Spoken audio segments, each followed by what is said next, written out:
Praise the lord. దేవునికి మహిమ కలుగును గాక. బాగున్నారందరూ. ఉదయకాల సమయంలో యేసుక్రీస్తు నామమున శుభములు తెలియజేస్తున్నాము. అదే రీతిగా క్రైస్ట్ ఇవాంజలికల్ మినిస్ట్రీస్ ద్వారా మీ అందరికీ కూడా వందనాలు తెలియజేస్తున్నాను.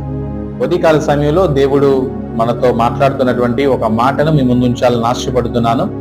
అందరూ బైబిల్ తెరిచి ఆదికాండము 17వ అధ్యాయము మొదటి 2 వచనాలు చూద్దాము.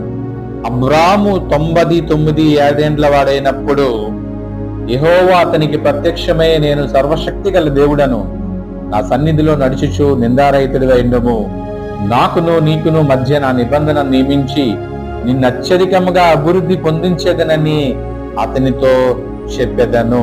మరొకసారి 17 మొదటి మాటను చదువుతున్నాను.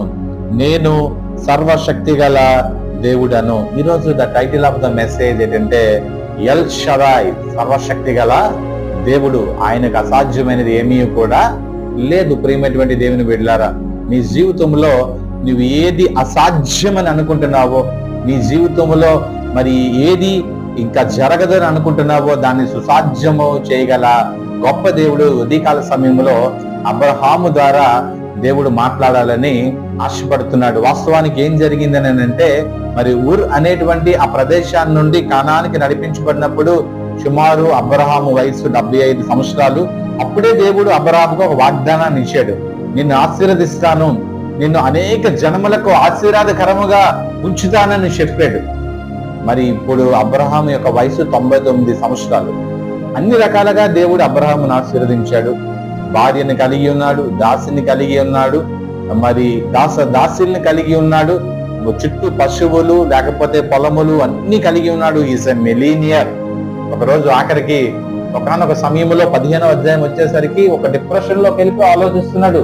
అయ్యో, నాకు అన్ని కలిగి ఉన్నాయి, నాకు మరి నా తర్వాత ఎన్నిటికీ కూడా అధికారము దమస్కు వాడైనటువంటి ఎలియాజరే కదా అని 17వ అధ్యాయం వచ్చేసరికి అదే యొక్క భావంతో బహుశా మరి ఉన్నాడేమో తెలియదు. కానీ మరి ఆ యొక్క అబ్రహాముతో దేవుడు మాట్లాడుతున్నటువంటి మాటలు 99 ఏళ్ళప్పుడు అబ్రహాము ఒక డిప్రెషన్ లో ఉన్నాడు. శరీరం అంతా కూడా మృతతుల్యం అయిపోయింది. శరీరం అంతా కూడా ఇంకెందుకు కూడా పనికిరాదు.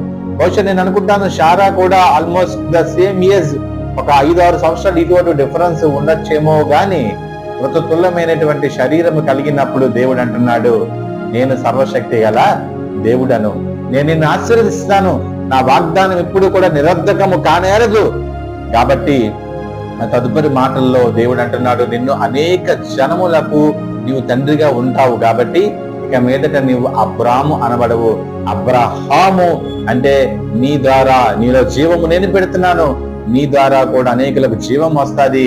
అబ్రహాము నీవు నమ్మిక ఇంచు అన్నప్పుడు ఇతను సాగిలపడి దేవునికి కృతజ్ఞతాస్తుతులు చెల్లించాడు. నిజమే, ఎల్ షదై ఏమైనా చేయగలడు.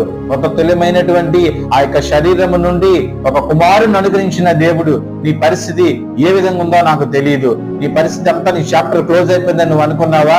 ఇంకా నేను ఈ ఆర్థిక పరమైనటువంటి ఒత్తిడి నుండి నేను బయటకు రాలేదని నువ్వు అనుకున్నావా? ఈ అనారోగ్యం నాకు బాధపడదు, ఇక డాక్టర్ చెప్పేశాడు, నా స్థితి పరిస్థితి ఇంతే నువ్వు అనుకుంటున్నావేమో. ఉదయకాల సమయంలో దేవుడు అంటున్నాడు, ఎర్ర సముద్రమును పాయలుగా చేయగల దేవుడు, యోర్దానును మరి వెనుక వెళ్ళించగల గొప్ప దేవుడు, నీ జీవితంలో సమస్తమును సాధ్యము చేయగల ఎల్ షదై. నమ్ము, ప్రార్థన చేయి, దేవుడు నీ జీవితంలో గొప్ప కార్యాలు చేస్తాడు. దేవుడు మిమ్మల్ని దీవించి ఆశీర్వదించిన గాక. ప్రార్థన చేసుకుందాం. పరిశుద్ధుడ, మహాగణుడ, మహోన్నతర వందనాలు. ఈ యొక్క ఉదయకాల సమయంలో మరొకసారి ప్రభువా, నైనా ఎల్ షదై నిజమే సర్వశక్తి గల దేవుడు, మీకు అసాధ్యమైనది ఏమీ లేదు ప్రభా. మా జీవితాల్లో అయితే సమస్తము ప్రభా నేను అసాధ్యమైనటువంటి అవిశ్వాసంలో ఉన్నాం. ఉదయకాల సమయంలో ప్రార్థన చేస్తున్నాం ప్రభా. ఎటువంటి ప్రభా సమస్యలు, ఎటువంటి అసాధ్యమైన ఆ యొక్క పరిస్థితులు ఎవరైనా ఉంటే నా దేవుడి సమస్తమును ప్రభా సాధ్యముగా మార్చినుగాక.